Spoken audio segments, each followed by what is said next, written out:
Eh, en esta oportunidad he querido eh, referirme y de alguna manera mostrar desde una visión comparada el principio de reparación integral del daño, ¿no?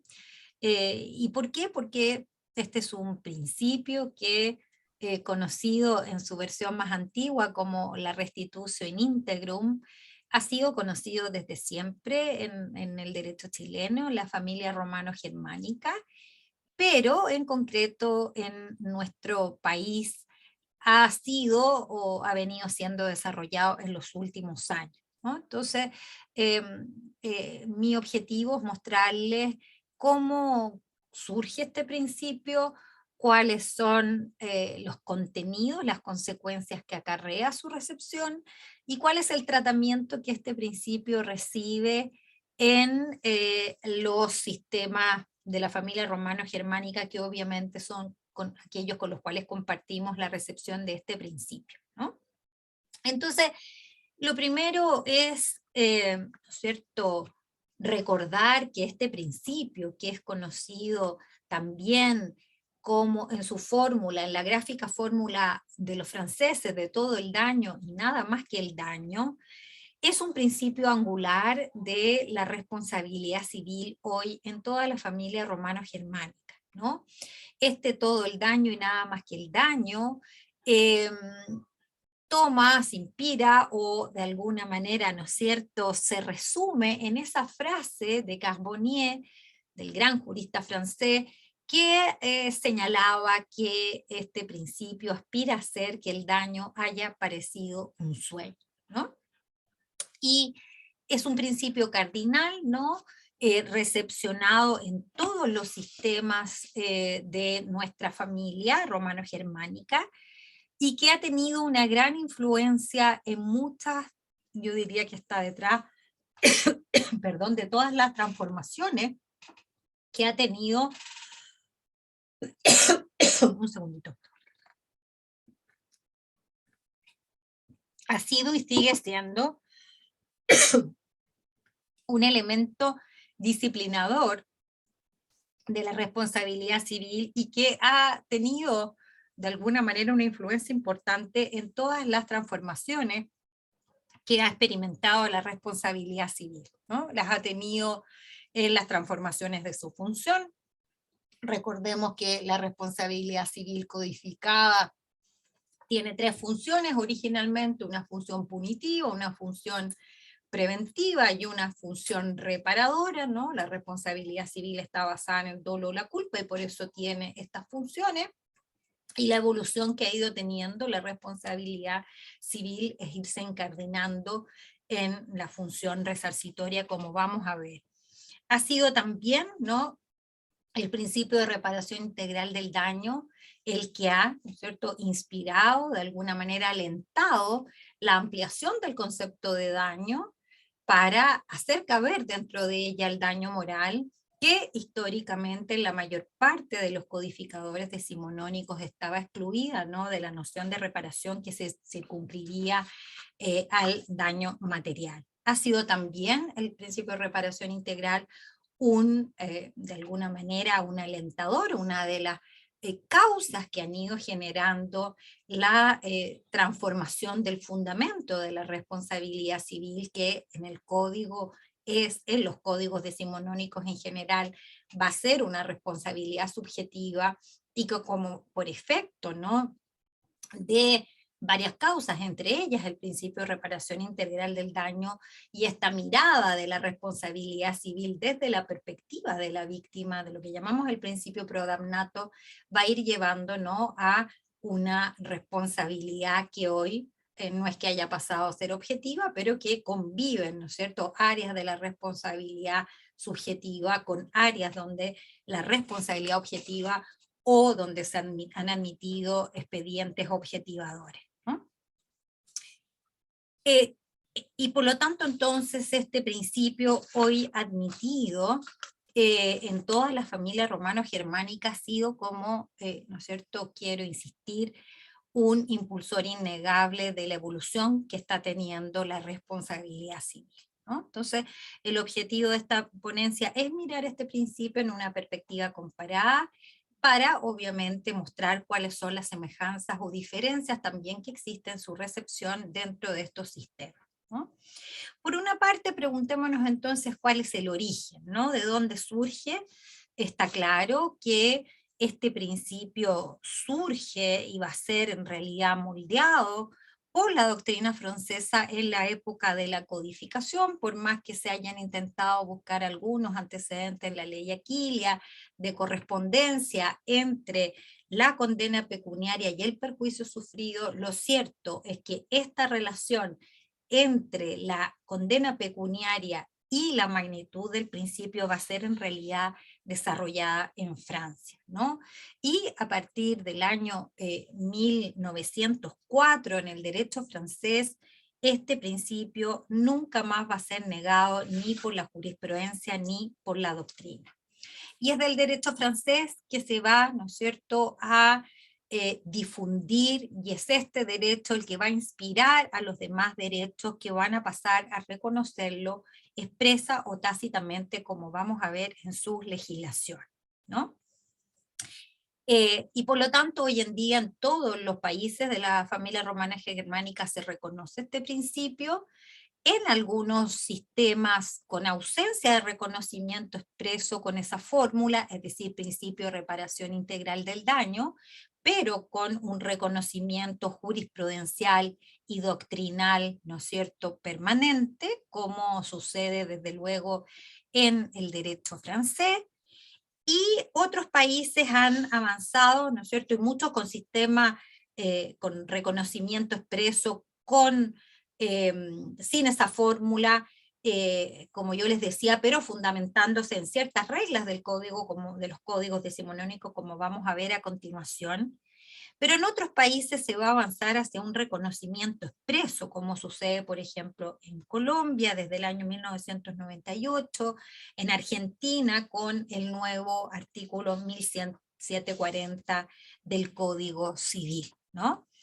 Y por lo tanto, aquí podemos ver, ¿no? Hay países que lo reconocen con una fórmula estereotipada, así pasa con el actual 1740 del Código Civil argentino, que lo denomina como reparación plena. La reparación del daño debe ser plena, consiste en la restitución de la situación del damnificado al estado anterior al hecho dañoso, sea por el pago en dinero o en especie. Entonces ahí vemos un reconocimiento expreso, y otros países, como sucede con nosotros, con España, con Francia, ¿no? Hay un reconocimiento jurisprudencial y doctrinal sin que haya una recepción expresa, digamos, con esa fórmula en los códigos, ¿no? Una segunda cuestión en torno a este principio es su valor normativo. ¿Por qué nos tenemos que preocupar o de alguna manera referir a esto? Porque en algunos países se ha planteado esta cuestión, ¿no? En algunos países se ha discutido jurisprudencialmente si el principio de reparación integral sería un principio de rango constitucional o legal, ¿no?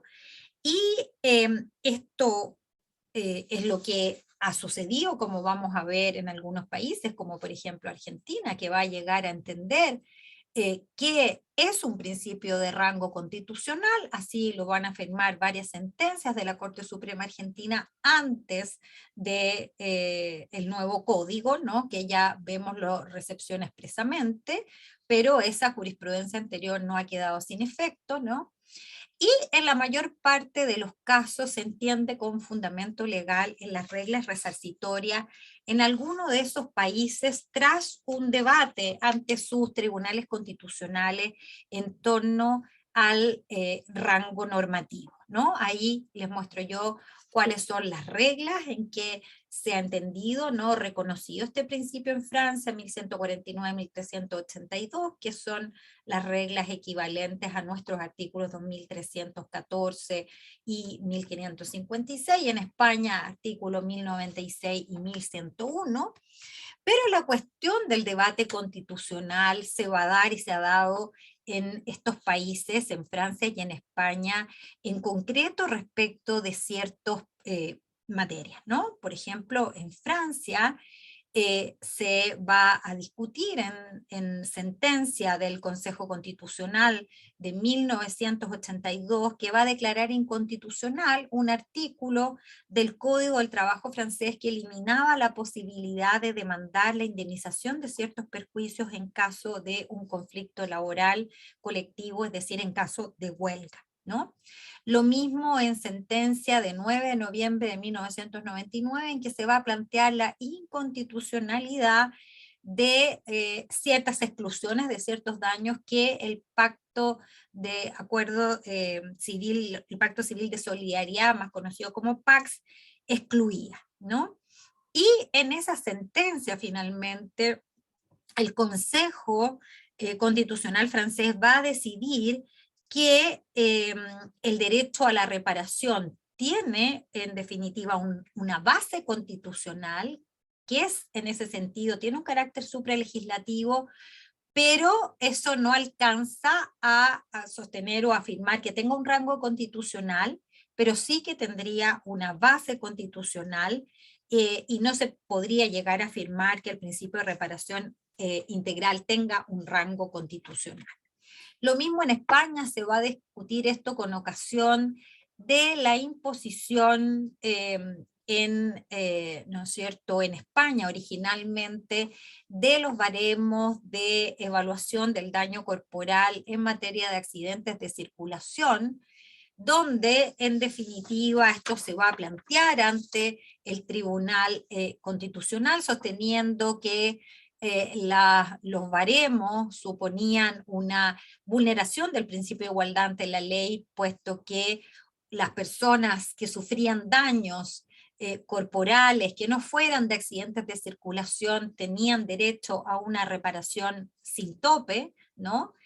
Y que de alguna manera el derecho, la protección al derecho a la vida y a la integridad física y moral impondría o llevaría, incito, la reparación integral del daño, y por lo tanto establecerla o someterla o sujetarla a baremos en el fondo implicaría una vulneración, por tanto, a estas reglas constitucionales. Finalmente, el Tribunal Constitucional Español decidió que, si bien es cierto, ¿no?, existe un fundamento, una base constitucional, la Constitución no contiene ninguna regla ni principio alguno que imponga la reparación total de los daños y perjuicios, ¿no?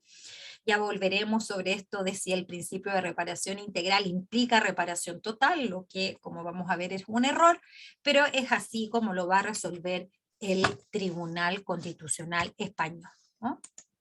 Ahora, en Chile no ha habido pronunciamiento directo sobre el principio, el Tribunal Constitucional ni la Corte Suprema se han pronunciado directamente sobre el rango del principio. Sin embargo, se ha reconocido tanto en sentencias del Tribunal Constitucional como de la Corte Suprema que el derecho a la reparación forma parte integrante de los derechos a la integridad física y psíquica, y también del derecho a la honra.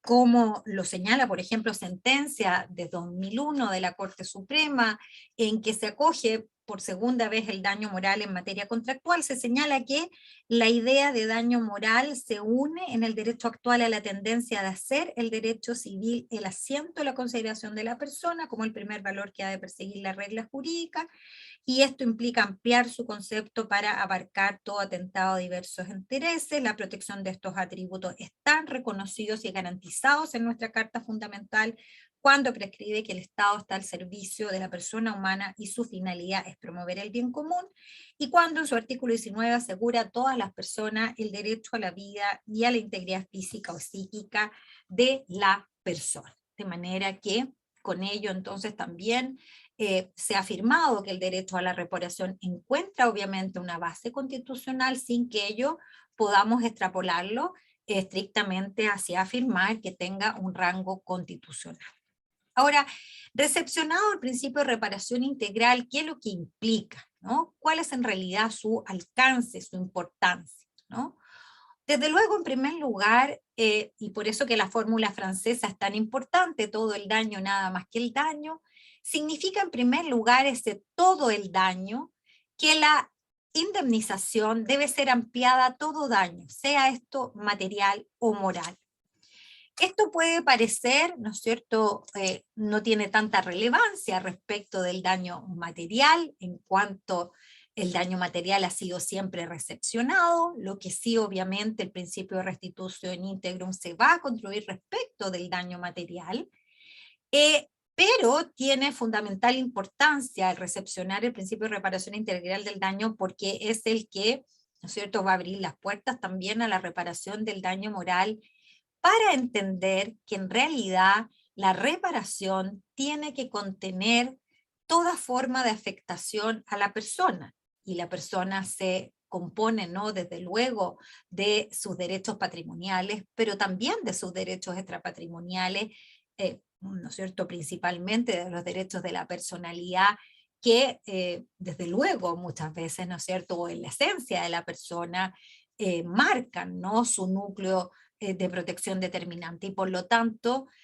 si el derecho tiene por norte proteger a la persona, mal podría, por tanto, las afectaciones extrapatrimoniales que ella sufre quedar sin indemnización, ¿no? Esto significa además tener presente, puesto que uno de las afirmaciones o quizás cuestionamientos al principio de reparación integral del daño ha sido el afirmar que este principio sería plenamente aplicable respecto del daño material, pero que no cabría extenderlo al daño moral, porque las afectaciones extrapatrimoniales o el daño moral nunca va a poder ser de alguna manera completamente resarcido, ¿no? Se dice es imposible aplicarlo porque nunca le vamos a poder devolver a la persona, por ejemplo, la vida de una madre a la vida, ¿no es cierto?, a la vida de su hijo, y por lo tanto, dado que no podemos devolverlo a la situación anterior, quiere decir que este principio no es aplicable al daño moral. En realidad eso es un error, ¿no? Es un error que proviene de no comprender la noción de reparación, porque en realidad, solo por excepción, nosotros vamos a devolver exactamente a la víctima lo que perdió. Y eso no solo respecto del daño moral, sino respecto del daño material, ¿no? De hecho, estrictamente en el único daño donde nosotros devolvemos patrimonialmente lo mismo que perdió, es en el daño emergente actual, ¿no? Por ejemplo, gastos médicos, honorarios, ¿no? Donde por eso es que la evaluación está entregada o depende, ¿no?, de la prueba rendida, ¿no? Y esa prueba rendida a monto acreditado que procede la condena o la indemnización. En cambio, en adelante, daño emergente en parte futuro, lucro cesante y desde luego el daño moral, la evaluación está entregada a la apreciación prudencial del tribunal. Y eso es porque en todas esas categorías de daños hay elementos de eventualidad que hacen que nunca podría exigírsele a la víctima la prueba absoluta del quantum, y nunca vamos a poder, nunca estamos realmente devolviéndole a la víctima exactamente lo que perdió. E incluso respecto del daño emergente actual, tratándose de ciertos bienes, piensen ustedes, por ejemplo, en la destrucción del retrato hecho a una persona por, inventemos, Claudio Bravo, es un, ¿no es cierto?, un daño que, aunque nosotros le demos una indemnización, nunca va a reponer exactamente lo perdido, porque es un bien único, es un bien, ¿no es cierto?, eh, eh, irreemplazable, ¿no?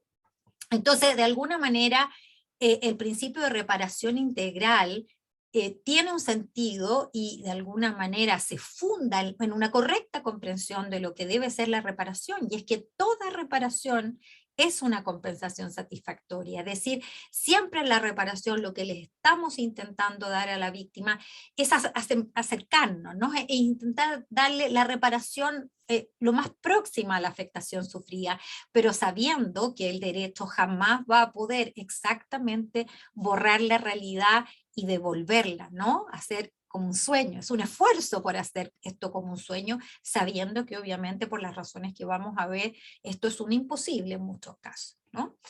Y en segundo lugar, otra consecuencia de este principio implica que el principio de reparación integral de los perjuicios injustamente causados se imponga al legislador. Quiere decir que para que el legislador pueda restringir, ¿no? Pueda de alguna manera establecer excepciones a la reparación de todo daño, es que deben haber entonces justificaciones y fundamentos. Con esto quiero aclarar que no significa que el principio sea absoluto, que no admita derogaciones o límites, y vamos a ver de inmediato que por supuesto que las recibe, pero significa que para que ellas procedan, el legislador debe fundarlas adecuadamente.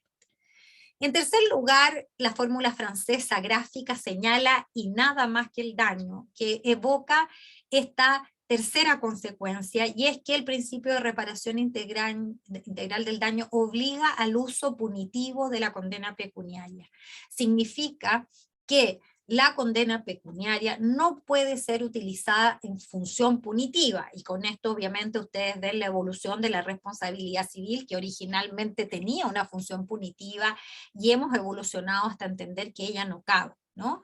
Implica particularmente esto consecuencias respecto del daño moral, sobre las que voy a volver, es decir, el dejar fuera el uso de criterios punitivos en la evaluación del daño moral, como puede ser considerar la fortuna del responsable, considerar la gravedad de la culpa, y obliga también a erradicar prácticas judiciales que, aunque no declaran el uso punitivo, en el fondo implican un uso punitivo, como por ejemplo cuando uno observa que la sentencia fija un daño moral cuantioso, porque en realidad la víctima no logró demostrar el daño material, no logró demostrar, por ejemplo, el lucro cesante, ¿no?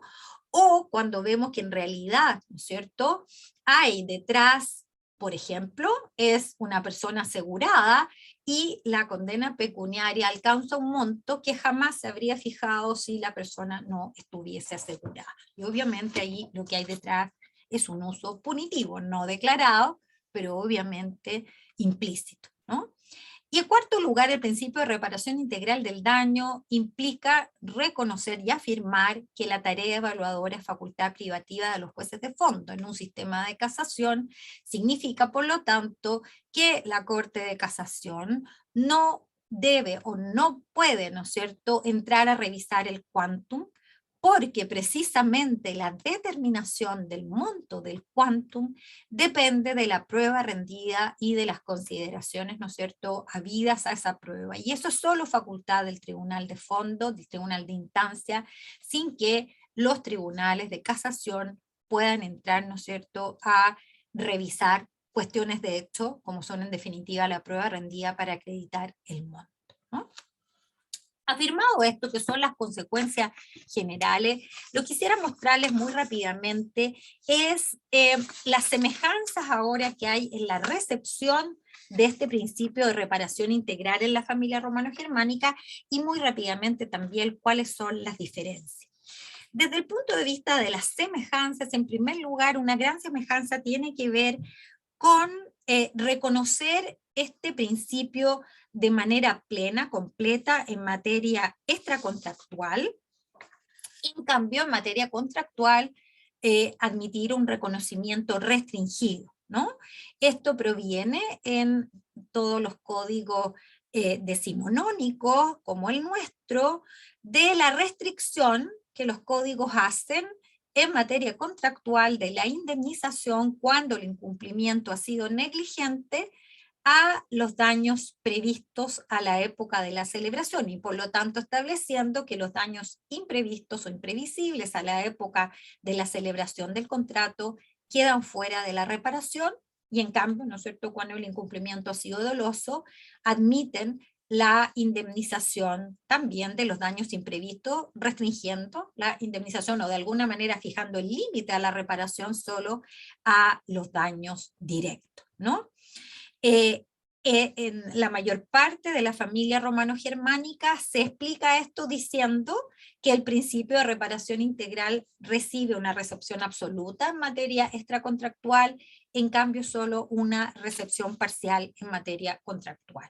Debo anotar, sí, que en Francia no se explica y no se entiende así. No se entiende que haya ninguna diferencia entre el reconocimiento del principio de reparación integral en materia contractual y extracontractual, porque los franceses entienden que el daño imprevisto, imprevisible, no es daño, y por lo tanto el principio de reparación integral del daño recepciona o se recibe de manera idéntica, porque lo que se estaría afirmando es que obviamente solo se puede indemnizar el daño, ¿no es cierto?, acreditado o probado.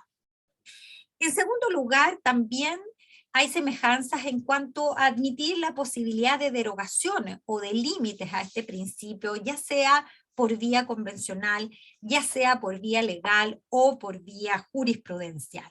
Desde el punto de vista de las limitaciones convencionales, todos los países admiten desde luego las cláusulas limitativas o modificatorias de la responsabilidad, y por lo tanto permiten que las partes puedan restringir, agravar o aún modificar el principio mediante, ¿no es cierto?, estas cláusulas limitativas, ¿no? Aunque hay países que restringen esto y le han impuesto límite al caso de dolo culporal grave, ¿no? Los países que lo asimilan al perjuicio corporal, en cuanto no se admiten cláusulas limitativas cuando el daño es corporal, no se admite respecto a las cláusulas abusivas en contratos de consumo, o, ¿no es cierto?, cuando, como por ejemplo en Bélgica, no se permite cualquier cláusula que en el fondo implique variar de naturaleza la obligación esencial que nace del contrato. Y también en materia de cláusula penal, ¿no?, todos los países permiten que por vía cláusula penal se pueda fijar anticipadamente un monto inferior, por ejemplo, o superior a la verdadera magnitud del daño, aunque hay países como Francia que le conceden al juez la facultad de moderar una cláusula penal, por ejemplo, considerada excesiva. También hay límites reconocidos de orden legal en todos los países por razones económicas, ¿no? En el sentido de que se tiene presente que en ciertas áreas o en ciertas, ¿no es cierto?, ámbitos del desarrollo social, en establecer de alguna manera la posibilidad de indemnizaciones ilimitadas haría quebrar ciertas industrias o habría, ¿no es cierto?, haría imposible desarrollar ciertas actividades. Y por eso es que en todo se admiten, ¿no es cierto?, límites a las indemnizaciones derivadas de accidentes del trabajo, límites cuando se trata, ¿no es cierto?, de topes en el caso de las indemnizaciones por transporte marítimo aéreo, o en el caso del Estado, por ejemplo, cuando se trata de las indemnizaciones derivadas de la expropiación. Luego también por razones jurídicas, ¿no?, por la propia naturaleza de los daños, porque hay ciertos daños que de otra manera sería imposible, ¿no? Por ejemplo, como sucede con ¿no es cierto?, la indemnización de la devaluación, ¿no?, o retardo en el cumplimiento de una deuda monetaria, donde todos los países, ¿no es cierto?, reconocen a una indemnización tarifada en función de la tasa de interés legal, ¿no? Y esto es porque de no establecerse ese límite, obviamente, como señalaba Carbonnier, la dificultad sería extrema de tratar de establecer el uso que el acreedor habría dado a la suma si la hubiese recibido, e incluso probar que la habría utilizado en determinada función. Y por último, ¿no es cierto?, también se admiten límites judiciales en razón de la equidad. En algunos países se permite al juez moderar el quantum indemnizatorio, como sucede en Francia por facultad legal y en España por facultad ahora jurisprudencial en materia de cláusula penal. Y en general nosotros vamos a encontrar límites jurisprudenciales, es decir, límites que han sido establecidos por la jurisprudencia en razón o por varias razones, por las dificultades que tiene evaluar el daño y fijar la indemnización, por ejemplo, en materia de daño moral, por los problemas que plantea la evaluación y apreciación de cada partida del daño. Y por lo mismo es que nosotros podemos ver, ya voy a volver, ¿no es cierto?, quizás eso es las preguntas, a ver cómo la jurisprudencia ha ido de alguna manera delimitando ciertos límites en esa evaluación. Y ahora en sus consecuencias concretas, ¿no?, los países que integran la familia romano-germánica han ido recepcionando como único parámetro de la reparación la magnitud del daño, ¿no? Esta es una evolución clara, significa que todo el daño y nada más que el daño ha sido, ¿no es cierto?, recepcionado para ir abandonando cualquier uso punitivo. Hay países que expresamente hoy exigen criterios que obligan, ¿no es cierto?, a dejar fuera estos criterios que pudieran ser punitivos y de alguna manera, por lo tanto, haciendo el esfuerzo por centrar la evaluación solo en las consecuencias particulares habidas por la víctima. Por último, en cuanto a las diferencias en la comprensión del principio de reparación integral, hay diferencias, es decir, el grado de recepción de este principio no es igual todavía, particularmente en materia de daño moral, ¿no? Donde hay países, desde luego aquí el parangón es el derecho francés, que han avanzado muchísimo en tratar de entender, de disciplinar esta partida, ¿no? Y por lo tanto, en de alguna manera tratar de avanzar y entender que el principio de reparación integral es plenamente aplicable respecto del daño moral y que el esfuerzo y que por lo tanto, al igual como sucede con el daño material, nunca en realidad le vamos a dar el equivalente exacto a la víctima del daño que sufrió, y que en materia de daño moral el esfuerzo, por tanto, tiene que avanzar en uniformidad y en transparencia, es decir, que todos los operadores del derecho puedan entender por qué se está indemnizando y cuáles son los criterios que se han utilizado para fijar un determinado monto. Y por lo tanto aquí vemos diferencias importantes en cuanto a avanzar en esos dos objetivos, ¿no? Por ejemplo, condenando en muchos países la condena en globo, o sea, el que puedan hacerse estas indemnizaciones genéricas.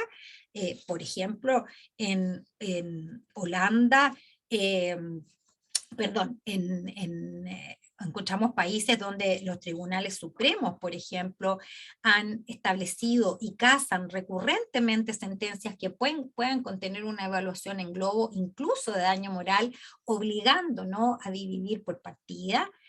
Y en algunos otros países se mantiene esta práctica de la indemnización en globo, como en Holanda, incluso en Suiza, por ejemplo, la ley la autoriza.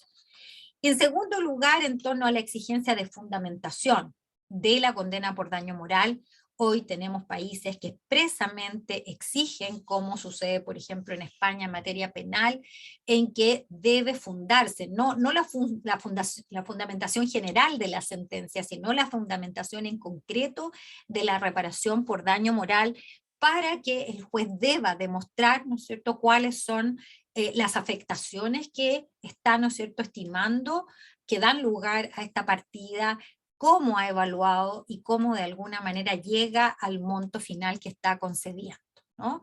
Luego, en tercer lugar, otra diferencia es que muchos países, ahí de nuevo el parangón lo lleva Francia, pero esto lo ha ido siguiendo España, lo han ido siguiendo varios países europeos, que es configurar categorías de daño extrapatrimonial, ¿no? En Francia, a través de lo que hoy se conoce como la nomenclatura de Intillac, ¿no?, que fue el ministro de Justicia que finalmente va a terminar sistematizando la lista de daños extrapatrimoniales que caben dentro de la categoría de daño corporal, y que si prospera la reforma en trámite a la responsabilidad civil en el Código Civil francés, esas categorías pasarían a ser legales, ¿no?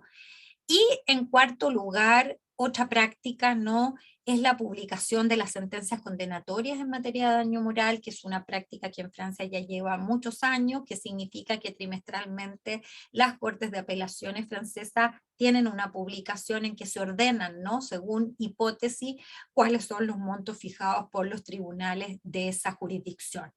Y que, ¿no es cierto?, está recepcionado, sucede así también en Bélgica, lo hay también en Portugal, y ahí sí que hay que destacar que la Corte Suprema chilena, en este acuerdo, ¿no es cierto?, del 2002 con la Universidad de Concepción, tiene, ¿no es cierto?, un baremo, alcanzó lo que nuestra Corte ha llamado baremo jurisprudencial estadístico, es en realidad el equivalente a esas publicaciones en otros países, pero que hay que resaltar, Chile en esto ha sido completamente precursor, porque es de los poquísimos países que tienen, yo diría que es el único que tiene en su página, en el Poder Judicial, un baremo jurisprudencial que es inmensamente útil, ¿no? Y por último, el empleo de los baremos entendido, ¿no?, en la expresión más técnica, que quiere decir baremos, son ciertas tablas, ¿no?, que se utilizan para valorar el daño corporal, particularmente, ¿no es cierto?, el daño derivado de la afectación, entonces a la integridad física y psíquica,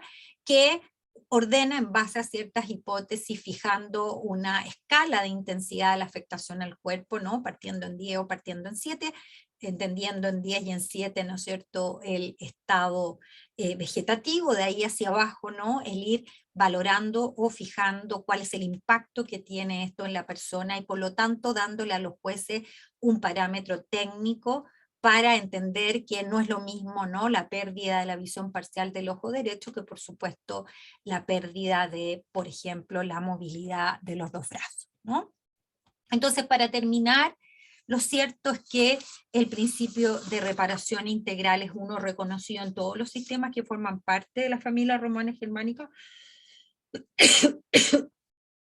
y se entiende como consecuencia evidente, perdón, un segundito, de la función resarcitoria reconocida exclusivamente a la responsabilidad civil.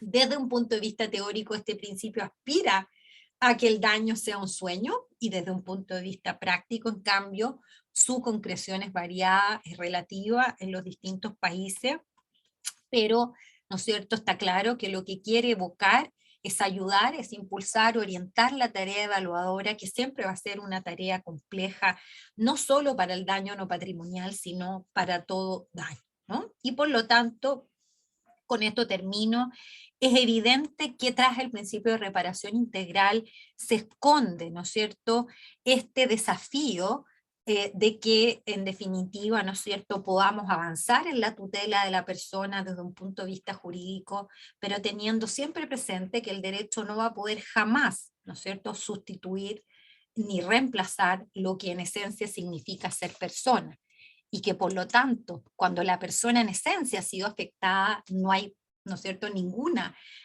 forma, no hay ningún medio, nunca le vamos a poder dar algo a la víctima que implique exactamente lo que perdió. Eso, muchas gracias.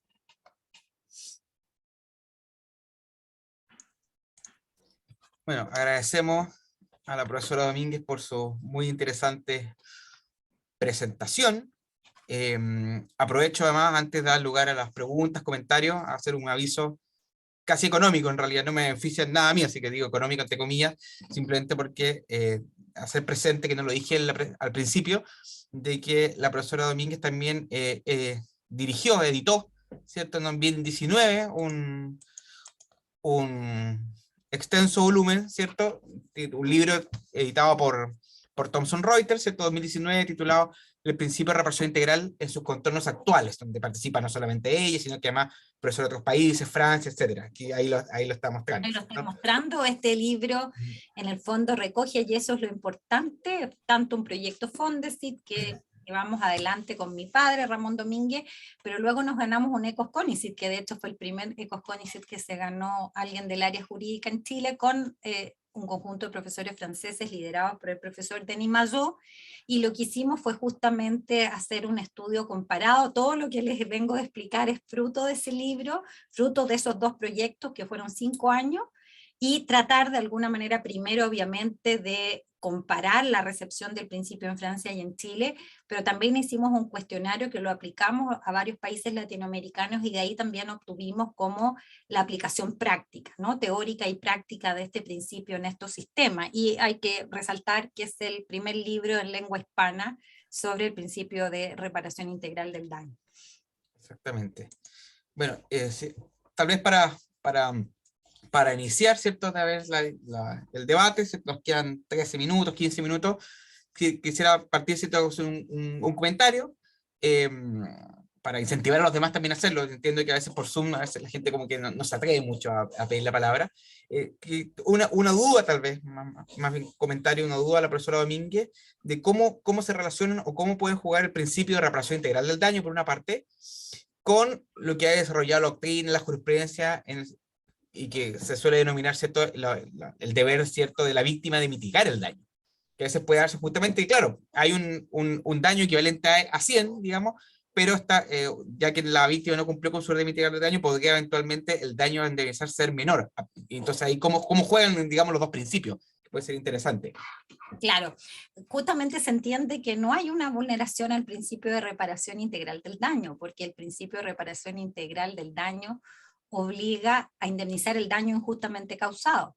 Pero cuando en definitiva la víctima se queda de brazos cruzados, no dejando que el daño se agrave, que el daño aumente, que es en el fondo lo que la carga de mitigar quiere impedir que, ¿no es cierto?, se está quemando la bodega y el, ¿no es cierto?, dueño de la bodega que tenía ahí en depósito una serie, ¿no es cierto?, de bienes, resulta que se quede contemplando desde la ventana y diga, mira qué triste cómo se está quemando, ¿no? Y que corra al revés a tratar de salvar la mercadería que se pueda salvar, ¿no? En ese sentido es que entonces no habría ninguna incompatibilidad, porque obviamente se trata del daño justamente causado, y eso significa que no haya en el fondo causa, ¿no? Que la víctima no sea, por su parte, ¿no es cierto?, agente o no haya contribuido a causar el daño o no haya contribuido a elevarlo. Claro, el problema es justamente el límite, ¿cierto? Hasta dónde llega el daño causado por el autor y dónde comenzaría, digamos, el daño causado, digamos, o concausado por la víctima, digamos. Ahí está, obviamente. Claro, por supuesto, esa es una Claro, cuestión de prueba claro, también respecto de la compensación, ¿no? claro, exactamente. Por culpa, digamos, que es lo complejo, pero Exactamente. básicamente así en teoría ese es el, ¿no es cierto?, el razonamiento. ¿Algún comentario del el público? Pueden decirme tal vez por el chat directamente activar su audio, digamos. La idea es que lo hagan, digamos, por voz y no por mensaje por el chat. Así que queda Muchas invitado. gracias. ¿Sí?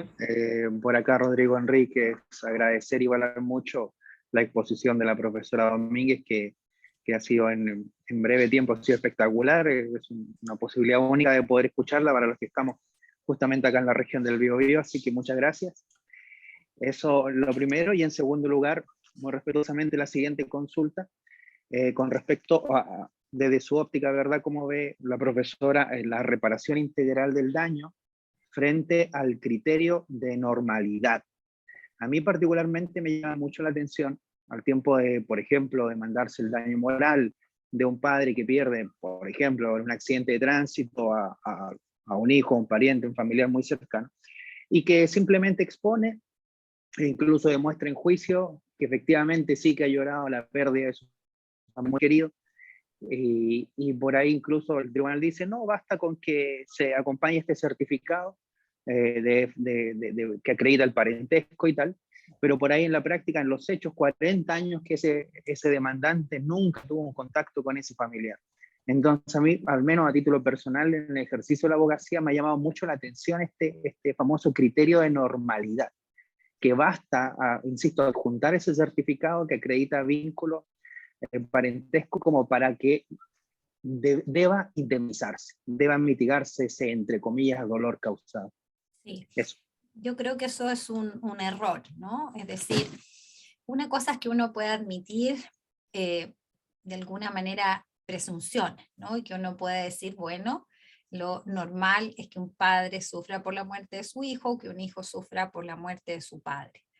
Pero lo que debe existir, primero, desde un punto de vista, ¿no es cierto?, procesal, ¿no?, por un debido proceso, por la posibilidad, obviamente, de entrar a la defensa, porque si en definitiva hay daños morales como este que se afirman, ¿no?, y que de alguna manera no hay manera de defenderse, quiere decir que la indemnización, ¿no es cierto?, es automática, ¿no?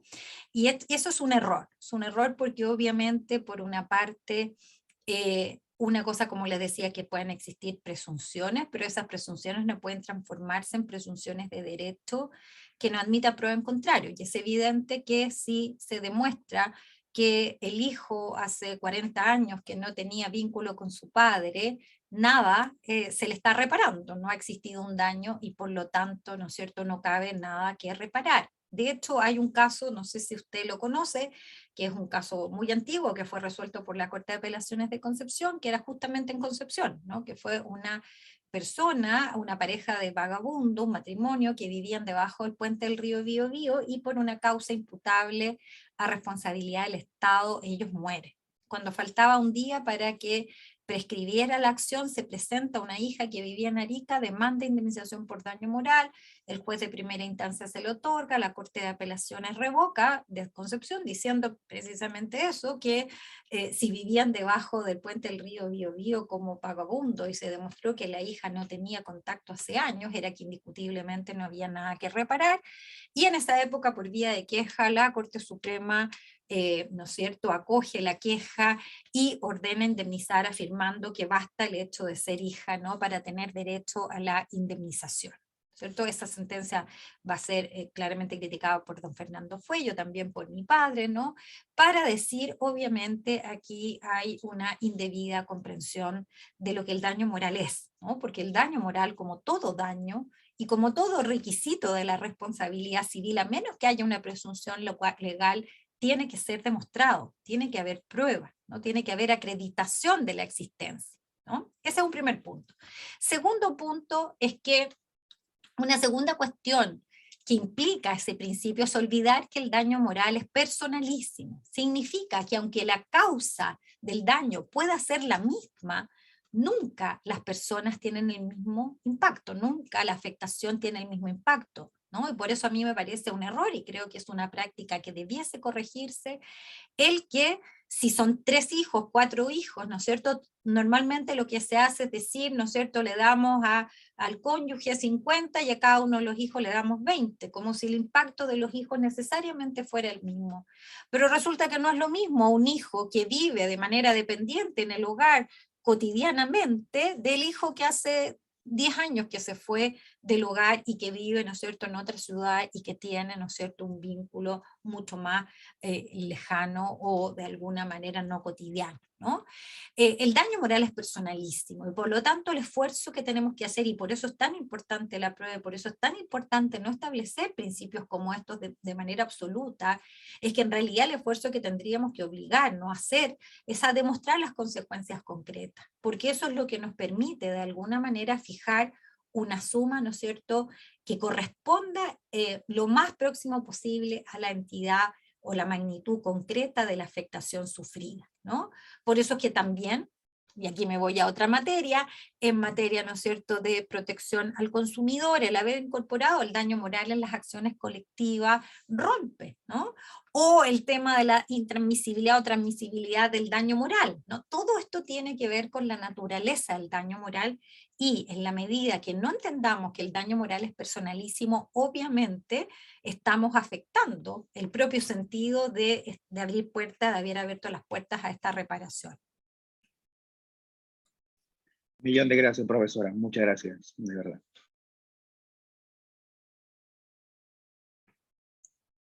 Perfecto. ¿Alguna otra consulta, comentario? Ahí, René Ponce tiene la mano levantada. ¿Puede encender el micrófono? Ahí sí. Muchas gracias. Gracias a la profesora Domingo. Un gusto volver a verla, profesora. Desde un punto de vista quizás más crítico de la reparación integral llevada a el análisis de cada sede especialísima que tiene facultades para conocer de ciertas materias de reparación del daño, como sucede con el daño moral. Por ejemplo, sedes penal o laboral, en donde específicamente el estándar está laboral, por ejemplo, hacia la sana crítica, en el sentido que tenemos este versus entre la sana crítica y el estándar de los principios propios que inspiran la reparación integral del daño. Entonces, si pudiera aportarnos con un comentario al respecto en esta aplicación práctica de lo que sucede con la sana crítica versus los principios o el principio de reparación integral del daño en su teoría, profesora. Muchas gracias. Gracias. Claro, no soy profesora de procesal y obviamente creo que habría que incidir mucho más. De hecho, es una de las cosas pendientes. Hace rato que tengo pendiente mi actualización del libro de daño moral, es un súper pendiente que ya ha pasado a ser pesadilla, pero me pasa porque cada vez que entro un tema como que digo, tengo que meter otra y otra cosa y así se me va alargando la cosa, ¿no?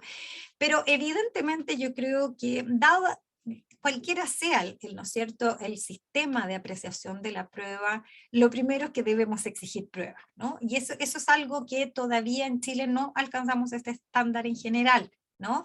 Se ha avanzado mucho. Es decir, hace 10 años nosotros encontrábamos reiteradamente la afirmación de que el daño moral no requiere de pruebas, ¿no? Hemos avanzado, ustedes ven que hoy en día, todos los días se rechazan demandas de indemnización por daño moral por ausencia de pruebas, y eso es un gran progreso, ¿no?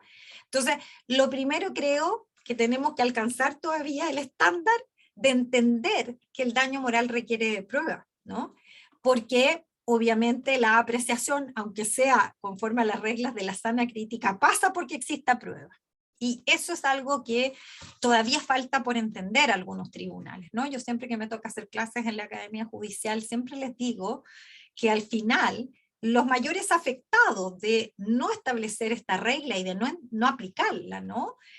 Son ellos mismos, porque al final en el minuto en que les toca evaluar, se encuentran con escasísimos antecedentes, ¿no es cierto?, en el proceso, ¿no? Y al final tienen el desafío de evaluar algo donde no tienen ningún referente y que obviamente se transforma en una apreciación al voleo, ¿no? En un poquito lo que llama, ¿no es cierto?, la doctrina, ¿no es cierto?, moderna, hace mucho tiempo, una verdadera lotería judicial, ¿no? El daño moral sería una verdadera lotería judicial porque depende un poco del tribunal en el que uno cae, si son 5, son 10 o son 20, ¿no? Ahora, yendo a la sana crítica, obviamente, la sana crítica no releva de esa prueba, ¿no? Y yo creo que una cosa es que, obviamente, ¿no es cierto?, en relación a la pregunta anterior, uno pudiera sostener, por ejemplo, ¿no?, que lo normal y que por lo tanto las máximas de la experiencia, ¿no?, de la lógica, determinan que un hijo normalmente, ¿no es cierto?, sufre por la afectación de su padre. Otra es que demos por sentado que esa es una regla absoluta. No sé si me entienden. O sea, de alguna manera no veo una diferencia desde el punto de vista de la exigencia del estándar probatorio, ni de alguna manera la evaluación, ¿no es cierto?, conforme a la regla de la sana crítica, podría ser ahora darle mayor licencia al juez de alguna manera para una evaluación aún más arbitraria. Porque a veces, obviamente, uno siente que las reglas de la sana clínica, y esto ya lo miro en mi experiencia como abogada integrante, ¿no?, muchas veces se hace fácil, ¿no?, en el fondo rechazar cualquiera, por ejemplo, el recurso de nulidad basada en infracción a las reglas de la sana crítica, porque pareciera que es casi imposible alcanzar, ¿no es cierto?, nunca un estándar que signifique que se hayan vulnerado las reglas de ¿no es cierto?, las máximas de experiencia, etcétera, ¿no? Yo creo que ahí tenemos un desafío en general, ya no solo para el daño moral, sino que significa que obviamente esas reglas no pueden constituirse, particularmente respecto del daño moral, en una como agravación de la arbitrariedad, de la apreciación prudencial, porque la apreciación prudencial, que es la máxima para la evaluación de los perjuicios, no puede ser evaluación arbitraria, no es una evaluación al voleo. No es una evaluación que simplemente es al ojímetro. La evaluación prudencial significa el esfuerzo, ¿no es cierto? Pero esto es un esfuerzo recíproco de las partes y del juez para, ¿no es cierto?, aproximarse a la afectación sufrida. Ahora, ¿quién fija el estándar? Es el juez. En la medida que el juez chileno no exija la prueba, no eleve el estándar, no fije estas diferencias que yo les estoy diciendo, ¿no?, no evalúe conforme a entender la naturaleza del daño, es evidente que salvo los abogados muy competentes o muy celosos o van a rendir ese nivel de prueba. Y muchos se contentan con la simple, con suerte, ¿no es cierto?, acompañar el certificado de nacimiento, el certificado de matrimonio, lo cual en algunos procesos, incluso eso, ya es mucho. ¿Ah? O sea, a veces uno no encuentra absolutamente nada. ¿Mm? Perfecto. Y ahora, en honor al tiempo, tenemos una última consulta que la hizo por chat don Álvaro Vives, ¿cierto? También más bien, yo entiendo más bien de orden procesal. Dice, ¿puede entenderse el principio en comento como un fundamento adicional para la reajustabilidad de indemnizaciones de perjuicios y para la aplicación de intereses, incluso sin petición expresa en la respectiva demanda? Por ejemplo, ¿entendías las partidas como parte del daño demandado? tema procesal, digamos, complicado, Y pero... si es un tema procesal complicado, yo entiendo que no, que el Claro. principio de reparación integral obviamente no puede llegar a constituirse en una corrección del juez a la errada demanda Claro. o la errónea interposición, ¿no? Eso ya excede obviamente el principio de reparación integral, tiene que ver con el rol, ¿no es cierto?, que el juez juega, al menos en el procedimiento civil en Chile, donde obviamente no está llamado a proteger a una de las partes, suplir sus deficiencias, y obviamente para poder conceder, ¿no es cierto?, reajustes, para conceder intereses, tienen que haber sido solicitados. Otra cosa es que, por ejemplo, hayamos podido llegar, ¿no?, a entender que las deudas deben ser reajustadas, ¿no?, a la reajustabilidad, que obviamente tuvo una evolución el derecho chileno al respecto por efecto, ¿no?, de entender que una reparación integral obliga a la reajustabilidad. Pero de ahí a que por vía del principio suplamos, yo creo que no. Y por eso que hay que tener cuidado, porque el principio de reparación integral, del cual me alegro que se haya recepcionado, obviamente me siento también muy responsable de que se esté recepcionando. En algunas materias uno ve que de repente se está invocando como casi como una cláusula de estilo, ¿no? O a partir de la de reparación integral hay una serie de razonamientos que se hacen derivar sin olvidar lo que yo les he señalado, que el principio de reparación integral puede tener límites, puede reconocer de alguna manera derogaciones por una serie de razones, ¿no? Y que por lo mismo, y lo segundo, ¿no?, es que reparación integral no es reparación total, no es reparación absoluta, por muchas razones, ¿no es cierto? Algunas se las presenté, que tiene que ver con estos límites, con estas razones, pueden llevar a que nosotros reduzcamos, como pasa cuando se fijan topes, ¿no es cierto?, cuando tenemos baremos, etcétera, ¿no?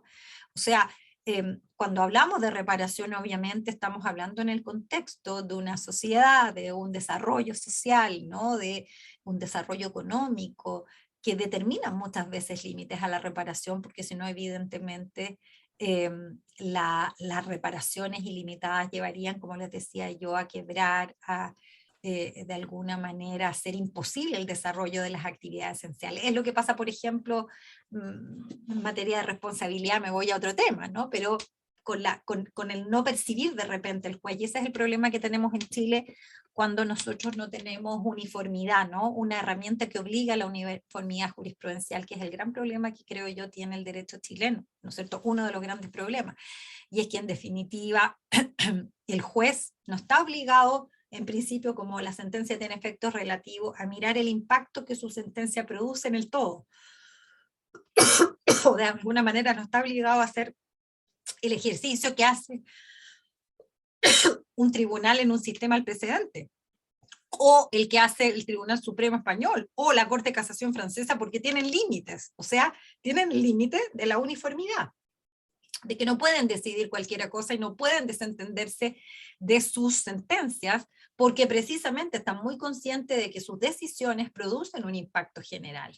Entonces yo no puedo, por ejemplo, condenar al servicio, ¿no es cierto?, público de salud de la municipalidad de Cañete a pagar una indemnización que supone quitarle el 50% o reducir el 50% del presupuesto que el servicio tiene para prestar todas las atenciones de salud en un año, ¿no?